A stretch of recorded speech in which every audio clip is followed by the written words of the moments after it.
Então, pessoal, né, como eu dizia, nós tínhamos, né, durante a época do iluminismo, aquelas pessoas que eram consideradas perfeitas, né, realizando contratos, se valendo da sua livre vontade, né, a autonomia das vontades, né, se valendo do pacta sunt servanda, conscientes de que são, né, livres para realizar contratos, para se guiar por eles, para cumpri-los. Então, se você presume que o ser humano é perfeito, não existe ninguém que possa ir lá e meter o bedelho naquilo que uma pessoa perfeita faz, né? Então foi por isso, inclusive Orlando Gomes, ele vai dizer, olha, era um tanto estranho, por conseguinte, para os voluntaristas, né, ou seja, aqueles que seguem a ideia, né, da liberdade da vontade, né, dessa primeira fase dos princípios, né, contratuais.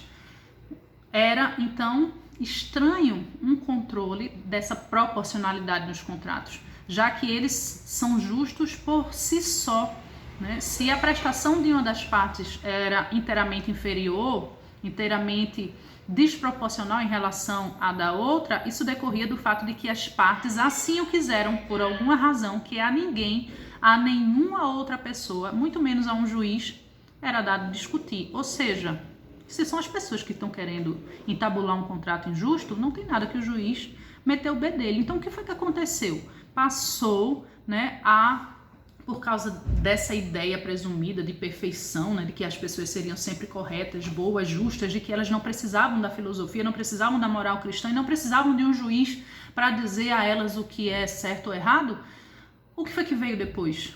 As pessoas começaram a abusar desse tipo de relação jurídica. As pessoas começaram, né, a promover injustiça, a dar calote. Então, por causa disso, foi que voltou a ser necessária a figura da lesão, né, com, né, a criação, né, das empresas, com a criação das indústrias, quando ficou bem evidente, né, essa diferença que existe entre a parte, né, social que não tem a detenção dos meios de produção, né, porque antes as pessoas viviam em feudos, produzindo na terra e viviam daquilo ali. Depois passaram aí para as cidades para trabalhar em fábricas, em condições desumanas, e mesmo naquelas situações, elas passaram a ter um poder aquisitivo, embora mínimo, o que não existia, né, na época do feudalismo, porque as pessoas, por exemplo, não podiam ir para a loja comprar roupas e sapatos, enfim, mas tinham o básico, né? A roupa que era necessária era feita no tear, a partir da lã das ovelhas, né? A comida ela era, né, colhida nas hortas e pomares e pelos animais de criação, enfim. Então, com a evolução da sociedade, com a evolução da história, também o direito ele vai evoluindo para acompanhar. Então, o que é que aconteceu, né? Com o aumento também da população nas cidades, né, e os negócios se tornando cada vez mais constantes, cada vez mais numerosos, o Instituto da Lesão renasce, tá? Passa a ser novamente objeto, né, de estudo e passa também a constar na lei, né? A princípio, em 1938, no Decreto-Lei 869 e depois na Lei 1521 de 51, tá? Passou a se tratar dos crimes contra a economia popular e se proibiu a obtenção de lucro patrimonial que fosse superior a 1/5 do preço justo, né? Com um aproveitamento, né, em cima da inferioridade, né, material e técnica da outra parte. Então, a lesão, né, consiste basicamente na aquisição de um bem a um valor desproporcional, tá certo? Se quem está sendo lesada é a parte que vende ou a parte que adquire, hoje isso já não é relevante, ambos podem, né, buscar os auspícios do judiciário, porque antigamente, né, como eu falei para vocês, só era possível que o vendedor, né, fosse se queixar da lesão e buscar uma tutela, né, jurisdicional por haver sido, né, lesado, e aparece no Código Civil atualmente, junto dos demais motivos para a anulabilidade do contrato, que são o dolo, a violência e o erro, tá certo? Então, vocês vão ver Orlando Gomes, Carlos Roberto Gonçalves, o próprio Eupídio Donizete, Felipe Quintela, enfim, os doutrinadores, de modo geral, né, do nosso país, reconhecendo o Instituto da Lesão como sendo justo, né, ele está no Código Civil, né, e não está à toa, porque realmente, né, uma situação lesiva, ela não atende aos princípios contratuais, né, ela afasta o equilíbrio contratual, né, ela afasta a boa-fé daquele que está promovendo essa desproporcionalidade, né, uma pessoa que, sabendo que uma coisa vale X e vende por X mais Y, né, quando esse lucro está muito além do que é permitido pela cultura de mercado, né, então é um comportamento que atenta contra o princípio da boa-fé.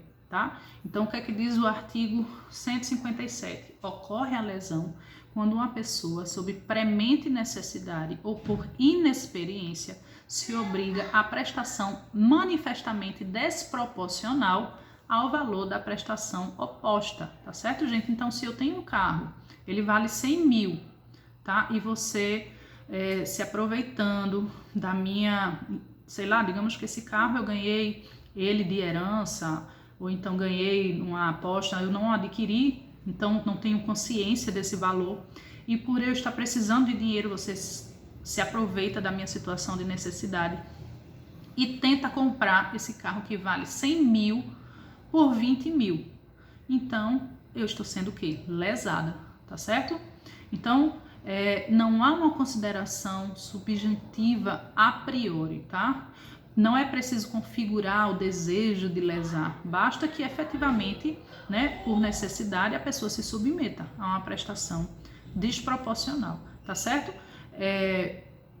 Isso por quê? Porque também você pode não estar tão consciente assim de que tá lesando, né? Você só quer aproveitar o negócio, mas se o negócio for injusto, for evidentemente desproporcional, né, está acontecendo uma lesão, então ele é passível de ser anulado, né?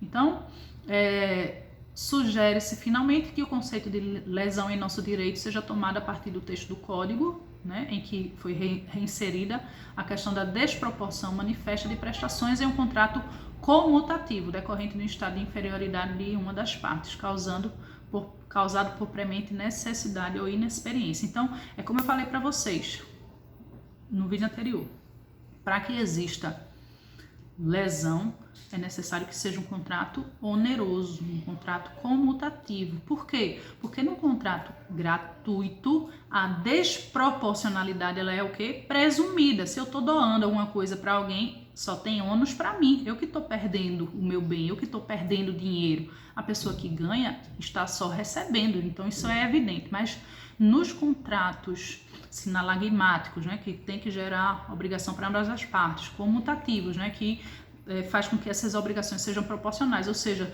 se eu vou vender, você vai pagar o preço, né? Eu vou estar me desfazendo do meu bem e você está se desfazendo do seu dinheiro, então tem que ser proporcional, tá certo? Uma coisa é equivalente à outra, tem que ser pago um preço justo, né, por um bem que realmente valha esse preço, tá certo, gente? Assim, a gente finaliza o assunto da aula de hoje. Na semana que vem a gente volta com outras causas, né? Vou falar para vocês o que é dolo, enfim, coação, estado de necessidade.